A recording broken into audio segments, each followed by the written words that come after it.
성경을 이렇게 읽다 보면 참 귀한 말씀들을 많이 묵상하게 됩니다. 그런데 또 제가 말씀을 전할 때 또 이 부분을 벌써 몇 번을 전했습니다. 그게 어디냐면 누가복음 10장에 나오는 내용인데, 누가복음 10장 30절부터 37절까지 기록된 말씀인데, 우리가 잘 아는 선한 사마리아인 이야기, 아마 한 번쯤은 다 들어보신 말씀입니다. 예루살렘에서 이렇게 여리고로 내려가는 길에 한 사람이 강도를 만난 거죠.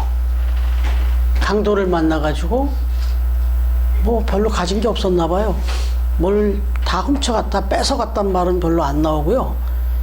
옷을 다 벗기고 거의 거반 죽도록 때렸다. 왜 그랬을까요? 이거 강도가 딱 잡아다 보니까 뭐 가진 것도 없는 거예요. 그 막 다 벗기고 다 했는데도 그냥 분풀이로 그냥 실컷 거의 죽을 또록 때리다가 그냥 그것만 하고 그냥 가버렸나 봐요. 거반 죽게 되었다. 그런 사람이 이제 쓰러져서 그렇게 죽어가고 있는 상황이었던 거죠. 그런데 그때 마침 누가 지나갔다면 거기 레위인이라고 하는 종교적 제사장이죠. 그런 역할을 하는 사람. 그 레위인, 제사장 뭐 이런 사람들이 계속 순서대로 지나갔다는 거예요. 근데 어떻게 했다고요? 피하여 지나갔대요. 피하여. 그냥 저쪽에 한쪽 귀퉁이에 있어서 자기로 가다가 못 본 게 아니고 봤어요. 피했다는 건 봤다는 얘기잖아요. 그걸 보더니 외면하고 그냥 가버렸다는 거예요. 레위인도 제사장도. 그런데 한 사람, 레위인도 아니에요, 제사장도 아니에요, 그러니까 어떤 그 존경받는 위치에 있는 사람도 아니고 뭐 뭘 많이 대단히 가진 사람도 아니에요. 근데 그냥 사마리아인이래요. 그 당시에 사마리아인은 아시다시피 개 취급을 했어요. 이 유대인들이 막 역사 속에서 식민지가 되어지는 과정에 혼혈인들이 막 생기고, 그래서 이건 순수한 사람들이 아니다. 이거는 그냥 막 짐승 취급하고 그랬던 사람이 사마리아인인데, 굳이 사마리아인이 지나가다가 그를 보는 순간 자기 옷을 벗겨서 싸매고 그 사람을 데려서 가까운 주막으로 데려가서 치료받게 하고, 그리고는 또 자기가 지금 해야 될 일이 있으니까 갔다 올 테니까 혹시 치료하거나 이렇게 돌보는데 돈이 더 들어가면 해줘라, 내가 갚을 테니까, 이랬다는 거예요. 이 얘기가 선한 사마리아인 이야기잖아요. 여기서 우리는 세 종류의 인간을 보는 겁니다. 세 종류의 인간을. 첫 번째는 어떤 인간이죠? 정말 없어야 될 인간, 그죠? 정말 이 세상에 있어서는 안 되는 인간이 나와요. 거기 한 종류가. 그게 누구예요? 강도. 그럼 그 다음에 반대로는요, 정말 이 세상에 꼭 필요한 사람이 나오잖아요. 정말 이런 사람들이 있어야 돼요. 그게 누구예요? 사마리아인이잖아요. 이 두 가지는 너무 명확해요. 그런데 한 종류가 또 나왔죠. 있으나 마나한 인간. 저런 인간들은 그냥 있으나 마나한 거예요. 꼭 절대 있으면 안 되는 인간은 아니에요. 근데 있어 봐야 별반 의미도 없는 인간, 쓸모없는 인간. 네. 그러니까 세 종류가 나오는 거예요, 이렇게. 여러분, 이 이야기를 접할 때마다 예수님이 하신 말씀이 그거잖아요. 누가 그 강도 만난 자의 이웃이겠느냐. 이제 그 얘기를 하면서 그 선한 사마리아인 얘기하니까 바로 이런 사람이 필요하지, 너희들이 이런 사람이 되라, 이 이야기를 합니다. 이건 비유를 들어주셨는데 실제로 그런 일들이 비일비재했다고 그래요. 거기 그 여리고에서 그 예루살렘에서 여리고 이렇게 가다 보면은 그렇게 된 강도들도 많고 그랬대요. 네. 여러분, 생뚱맞는 이야기일 수 있지 모르겠지만 오늘 말씀을 준비하다 보니까 이 이야기가 생각난 겁니다. 그런데 제가 이 말씀을 묵상하고 나눌 때도 제가 제 고백을 했는데, 나는 어떤 사람인가 이런 생각을 했어요. 그래, 절대로 있어서는 안 될 인간은 제가 아닌 것 같아요. 예? 내가 강도 정도는 아닌 것 같아. 근데 두 번째가 걸리는 거예요. 두 번째, 너는 정말 꼭 필요한 인간인가? 아니면 있으나 마나 한 인간인가? 이 생각을 하면 조금 고민이 되는 거예요. 어떤 때는 저도 제 눈에 보이고 제가 느끼는 게 제가 알게 된 건데도 아이 하고 외면할 때가 있으니까. 예, 있으니까. 여러분은 어떠세요? 여러분도 저와 비슷한 부분은 있지 않나요? 강도 같은 그런 절대로 있어서는 안 될 인간은 아닌 것 같아요. 그죠? 근데 어떠십니까? 나는 어딜 가든지 꼭 필요한 인간이다. 누구에게나 가정에서나 어디 직장에서나 어떤 곳에서든지 나는 꼭 필요로 하는 사람. 정말 당신은 없어도 안 될 사람이다. 당신은 꼭 필요한 사람이다. 이런 얘기를 내가 들으면서 살고 있나? 정말 이건 이제 계속 질문하며 살아야 되겠죠. 뭐 교회도 마찬가지지. 교회가 뭐 이 세상에 지금 얼마나 많아요. 얼마나 많아요. 많은데 세상 사람들이 볼 때 저런 교회는 없었으면 좋겠대요. 그리고 우리 교인들 중에서도 그런 얘기가 나와요. 저런 교회는 없었으면 좋겠다. 여러분, 짤막하게 지나간 기사라 못 보셨는지 모르겠는데 아직도 그 교회가 어느 건지도 모르겠어요. 근데 차라리 다행이다. 교회의 어떤 문제 때문에 한 100여 명의 그 성도들이 대치를 하고, 그러니까 약 이쪽 저쪽 각각 100명씩이었나 봐요. 한 100명에서 200명 정도가 대치를 하고 그 중에 한쪽에서 경찰을 부르고 막 폭력이 난무하고 그랬답니다. 분당에 있는 모 교회에서. 좀 어느 교회인지 모르고 하는 거니까 이런 교회는 없어져야 돼요. 그런 교회는 없어야 돼, 차라리. 그렇지 않습니까? 오늘 여기 영상 보셨잖아요.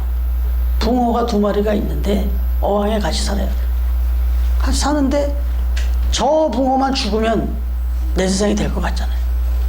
그래갖고 진짜 그 붕어가 물고 뜯겨갖고 죽었잖아요. 그러니까 내 세상이 된 것 같잖아요. 웬걸? 그게 결국은 내가 사는 세상을 그렇게 소곤탁하게 만드니까 결국 나도 죽어버리더라고요. 이게 세상인데. 여러분, 교회도 마찬가지고 우리 개인도 마찬가지고 절대로 있으나 마나 한 인간이 돼서는 안 되고 정말 없어야 될 인간이 돼서도 안 되지만 꼭 필요한 사람이 돼야 된다는 거죠. 오늘 본문에서는 사도 바울이 자신을 가리켜서 이렇게 고백을 해요. 뭐라고 고백하냐면, 제목이요. 여기 우리 오늘 말씀의 제목. 한번 제목을 같이 한번 해볼까요? 시작. 예. 여기 보니까 16절에 사도 바울이 그렇게 말해요. 자신을 가리키면서 나는 그리스도 예수의 일꾼이 되었다. 근데 여러분, 그냥 일꾼 그러면 머슴, 종, 뭐 이 정도만 생각하게 되잖아요. 근데 이게 무슨 뜻을 담고 있냐? 사도 바울이 자기를 나는 예수 그리스도의 일꾼이다 이렇게 말한 거는 그 당시 언어로 얘기한 거예요. 그 당시 그 헬라 시대에 이 로마 사람들, 이 사람들한테 이 로마서를 쓰면서 그 로마 사람들이 일꾼이라는 말을 쓸 때 어떤 의미로 썼냐면 그걸 이 사도 바울이 담아갖고 나는 그런 일꾼이다라고 얘기한 거거든요. 근데 이 일꾼이라는 단어를 히라보에 찾아서 보면은 뭐라고 나오냐면 그 당시 사회에 크게 이 일꾼이라고 표현했던 사람들이 있는데 그게 사제들이랍니다. 첫 번째로는 사제들을 일꾼이다, 저 사람들은 일꾼이다 이렇게 얘기했대요. 그 다음에 또 하나는 이 찬양을 많이 하는 사람들, 합창을 하는, 막 노래를 부르고 이렇게 하는 합창단, 이런 사람들을 보고 일꾼이라는 말을 썼답니다. 그리고 또 하나는 운동선수들을 향해서 저들은 일꾼이다 이렇게 말했대요. 그 다음에 또 하나가 군인들이었답니다. 그러니까 이런 종류의 사람들을 일컬어 일꾼이다 이렇게 썼대요. 근데 왜 그럼 저 사람들을 보고 일꾼이라고 했냐? 사제들을 볼 때는 저들을 통해서 우리가 신 앞에 나아갈 수 있는 아주 중요한 역할을 하는 분들이다. 그래서 저런 분들은 일꾼이다. 이렇게 얘기했대요. 그 다음에 합창단원들은 저 사람들이야말로 우리의 마음을 풍요롭게 하고 기쁘게 해주는 사람이니까 저 사람들은 일꾼이다. 이렇게 얘기했다. 그 다음에 세 번째는요. 운동선수들을 보면서 저들이야말로 우리를 동기를 부여하면서 우리에게 대리만족을 주면서 우리를 건강하게 만들어주는 그런 욕구를, 그런 또 계기를 만들어주는 사람이기 때문에 일꾼이다. 이렇게 얘기했대요. 그 다음에 마지막에 누구라고요? 군인들. 이들이 나라를 지켜주기 때문에 우리가 안전하게 살 수 있다. 저들이 바로 일꾼이다. 여러분, 그러면 이 히랍 사람들이 일꾼이다 하는 사람들을 네 종류를 얘기했다는데 이 사람들 다 어떤 사람들이에요? 꼭 필요한 사람들이죠. 꼭 필요한 사람들. 정말 자기들의 삶에 꼭 필요한 사람들이라고 생각한 사람들을 보고 일꾼 그랬다는 거예요. 근데 오늘 사도 바울이 바로 자기도 일꾼이라는 겁니다. 어떤 일꾼이요? 그리스도 예수의 일꾼이다. 이 말은 뭐예요? 예수 그리스도에게 있어서 나는 꼭 필요한 사람이다. 나는 예수님이 꼭 필요한 사람이다. 이렇게 고백을 한 거예요. 예수님 앞에서 자기 자신을 나는 예수님, 당신에게 있어 난 꼭 필요한 사람 맞죠? 이렇게 얘기한 거예요. 여러분, 이제 이렇게 되면은 질문이 다시 더 좁혀지는데 제가 고민하는 게 이거예요. 제가 하나님 앞에서 기도를 한다고 맨날 기도를 하는데 그때 제 마음속에 나는 하나님 앞에서, 내가 주님 앞에서 너는 좀 목사가 아니었으면 좋겠다. 너는 빨리 그냥 목회직을 내려놓는 게 낫겠다. 너는 복음에 방해가 된다. 이런 말씀을 들으면 이건 끔찍한 거죠. 그럼 끝난 거죠. 근데 더 마음속에 제가 거기까지는 생각 안 하도 않는데 제가 뭐 목사라고 하는데 하나님 보실 때 넌 지금 도대체 뭘 하고 있는 거지? 그냥 있으나마나 한 목사면 이게 더 심각한 거 아니겠습니까? 정말 제가 감히 사도 바울처럼 하나님 앞에 나는 하나님 앞에 꼭 필요한 목사 맞죠? 저 하나님한테 정말 꼭 필요한 목사 맞죠? 저는 거꾸로 여기 바울처럼 나는 하나님 앞에서 나는 하나님이 꼭 필요한 목사입니다. 이렇게 말할 수 자신이 있어야 된다는 거죠. 지금 사도 바울이 고백은 이런 고백이에요. 그런데 이 질문을 이제 말씀 들으시는 여러분들은 각자에게 적응해 보시고 사도 바울이 이렇게 자신 있게 나는 예수 그리스도의 일꾼입니다라고 이렇게 자신 있게 말할 수 있었던 비결이 뭐냐? 보니까 15절이에요. 15절 한번 같이 읽어볼까요? 시작. 그러나 내가 너희로 다시 생각나게 하려고 하나님께서 내게 주신 은혜로 말미암아 더욱 담대히 대략 너희에게 썼노니. 여기 보니까요, 자기가 예수 그리스도의 일꾼이라고 말할 수 있는 이 근거가 뭐냐면 나는 하나님의 은혜를 입은 사람이다 이거예요. 나에게 하나님이 이런 기가 막힌 은혜들을 베풀어 주셨는데 그 은혜를 받았다는 것만으로도 나는 하나님께 꼭 필요한 사람이다 이거예요. 하나님이 꼭 필요하셔서 나를 이렇게 은혜를 입혀 주셨다. 이 얘기예요. 자기는 에베소 2장 8절에 보면요, 이런 말씀이 나옵니다. 너희는 그 은혜에 의하여 믿음으로 말미암아 구원을 받았으니 이것은 너희에게서 난 것이 아니요 하나님의 선물이라. 이렇게 말하면서 자기가 하나님 앞에 구원을 받았는데 이 구원을 받은 것은 은혜라는 거예요. 자기가 구원받을 만한 자격이 없는데 자기를 하나님이 구원해 주셨다. 그래서 내가 하나님의 자녀가 됐고 하나님의 사도가 됐다. 이것만으로도 나는 이젠 당당하다는 거예요. 이렇게 은혜를 베풀어 나를 불러주셨어? 하나님 나를 그렇게 불러주셨습니까? 그러니까 제가 하나님의 일꾼 맞지 않습니까? 나는 하나님이 꼭 필요한 일꾼 맞죠? 그리고는 로마 사람들에게 내가 바로 당신들이 생각하는 그런 일꾼, 바로 하나님 앞에는 그런 일꾼이다 라고 이렇게 고백했던 거예요. 15절을 다시 보셔도 그러나 내가 너희로 다시 생각나게 하려고 하나님께서 내게 주신 은혜로 말미암아 더욱 담대히 너에게 이 펜을 쓰고 있다. 나는 그런 담대함으로 갖고 나는 하나님이 꼭 필요한 사람, 그리고 필요한 일꾼이기 때문에 내가 이렇게 자신 있게 너희들에게 이런 걸 전한다, 이 얘기입니다. 그러니까 제일 중요한 건 저와 여러분이 하나님 앞에서 당당하게 나는 정말 꼭 필요한 사람이다 라고 말하려면 내가 하나님의 은혜를 받은 사람이라는 확신이 있어야 되죠. 네. 그 다음에 보면 이제 두 번째로 조금 다른 표현을 합니다. 뭐라고 하냐면 자기는 예수 그리스도의 일꾼인데 그 예수 그리스도의 일꾼이라고 말할 수 있는 근거를 얘기하는데 16절 같이 한번 읽겠습니다. 시작. 이 은혜는 곧 나로 이방인을 위하여 그리스도 예수의 일꾼이 되어 하나님의 복음의 제사장 직분을 하게 하사 이방인을 제물로 드리는 것이 성령 안에서 거룩하게 되어 받으실 만하게 하려 하심이라. 아멘. 여기서 보니까 복음의 제사장이라고 말합니다. 자기는 복음의 제사장이 되었기 때문에 예수 그리스도의 일꾼이다. 네.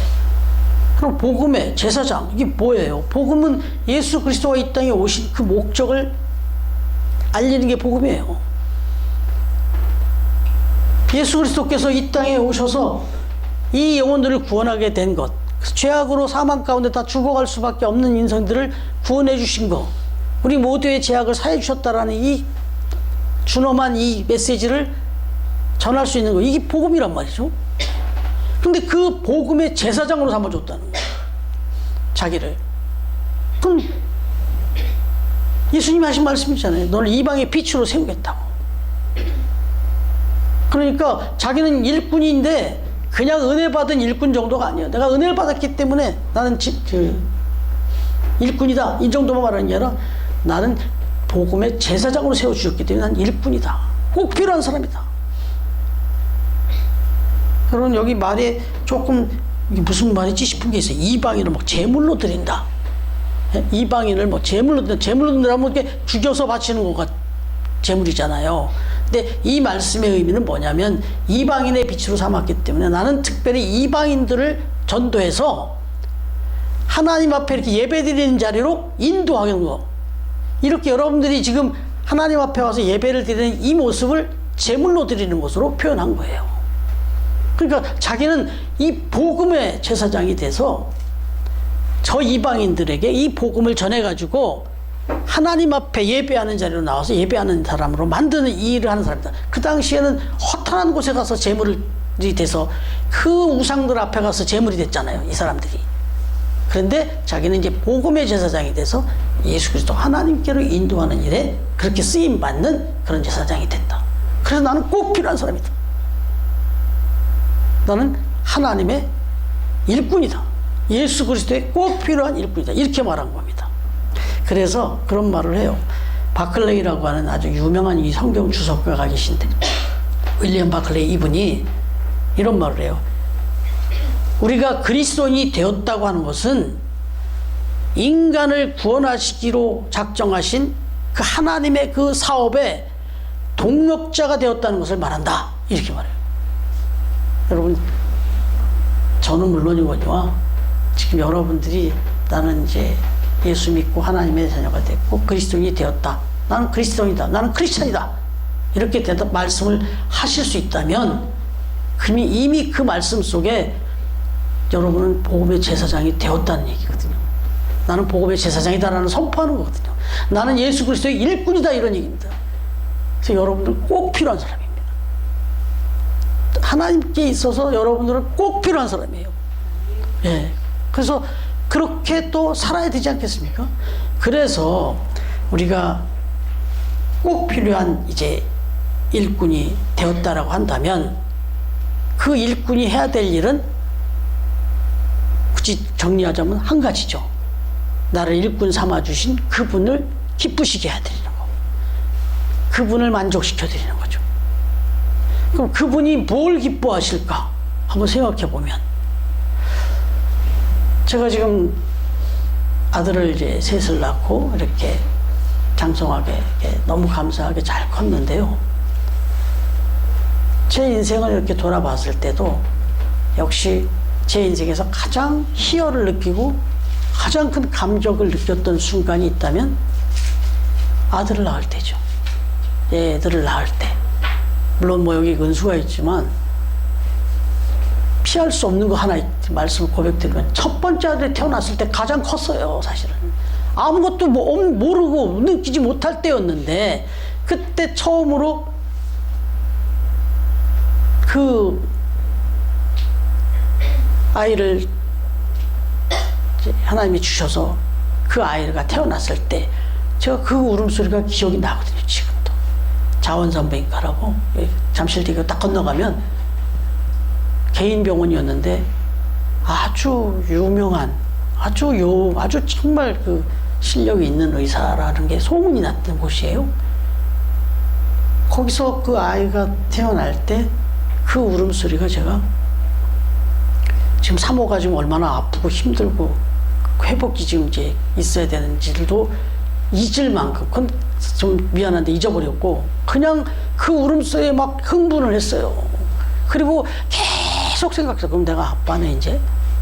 내가 아빠네? 내가 그동안에 아버지만 불렀지, 내가 이제 나한테 그렇게 부를, 너무너무 기뻤거든요. 그 새 생명이 태어났을 때. 은수가 있어서가 아니라, 은수 태어날 때는 또 다른 그 은혜가 있어요. 그래서 쟤는 은자를 썼어요. 그래서 은수입니다. 이건 은혜다. 우리가 지금 이 가정 이런 상황에서 이런 생명을 주시다니, 이건 은혜다. 그래서 은수예요. 이렇게 된 거죠. 그러니까 셋 낳고 아마 열을 낳아도 똑같이 기뻤을 것 같아요. 생명이 태어난다는 건 정말 기쁜 점. 여러분, 하나님도 가장 기뻐하시는 건 궁극적으로 그겁니다. 생명이 거듭나는 거. 이 죄악으로 인해서 죽어가던 생명들이 예수 그리스도를 통해서 구원받고 영생으로 거듭나는 이 역사들이 벌어질 때 가장 기뻐하시는 거죠. 그래서 하나님이 가장 기뻐하시는 것도 결국은 한 영혼 주께로 돌아오는 거거든요. 이게 이제 생명이 거듭난다. 그래서 새 생명 잔치 이런 거 하는 거죠. 여러분, 그래서 또 이 그리스도의 일꾼들에게 하나님이 하신 말씀이 있습니다. 이게 디모데전서 4장 2절과 5절인데 요건 한번 읽어주세요. 네, 이것 좀 줄게요. 한번. 네, 찾아보시고 디모데 후서 4장 2절과 5절. 네, 이거 안 드려도 되겠어요? 네, 그냥 해봐 주세요. 그러면 디모데후서 4장 2절 먼저. 너는 말씀을 전파하라. 때를 얻든지 못 얻든지 항상 힘쓰라. 봉사에 오래 참음과 가르침으로 정직하며 분개하며 권하라. 네, 5절 해주세요. 5절. 그러나 너는 모든 일에 신중하여 고난을 받으며 전도자의 일을 하며 내 진리를 다하라. 예, 여기 보니까 때를 얻든지 못 얻든지 항상 힘쓰라. 이 뭘 힘쓰라는 거예요? 복음 전하라고. 예, 그리고 모든 일에 신중하여 고난도 받고 전도자의 일을 해서 내 직무를 다하라. 그러니까 물론 우리가 해야 될 일이 많이 있고 또 각자 바쁘고 다 중요한 일이 있습니다만, 그 일의 궁극적인 목적에는 하나님이 전도자의 일을 잘 감당하기를 바라는 마음이 있다. 이겁니다. 이건 아주 노년도 대놓고 이렇게 명령을 하셨어요. 거두절미하고 바라기는 저와 여러분의 남은 일생이, 그리고 우리 처음 교회가 이 시대에 꼭 필요한 사람들, 또 꼭 필요한 교회, 말 그대로 예수 그리스도의 일꾼이 되고 또 예수 그리스도의 교회, 즉 주님의 교회가 되어서 이렇게 천하보다 귀한 영혼을 구원하는 일, 그 어떤 일도 다 우리가 그 강도 만난 이후 못지않게 그런 일들을 우리가 꼭 필요한 사회에서 해야 되는데 한 걸음 더 나가서 이 영혼을 구원하는 일, 정말 하나님이 가장 기뻐하시는 예수 그리스도의 일꾼이 돼서 하나님을 기쁘시게 하고 그렇게 귀하게 쓰임받는 그런 영광 누리며 살아가는 우리 처음교회 그리고 우리 처음 가족들이 되기를 주님의 이름으로 축원합니다.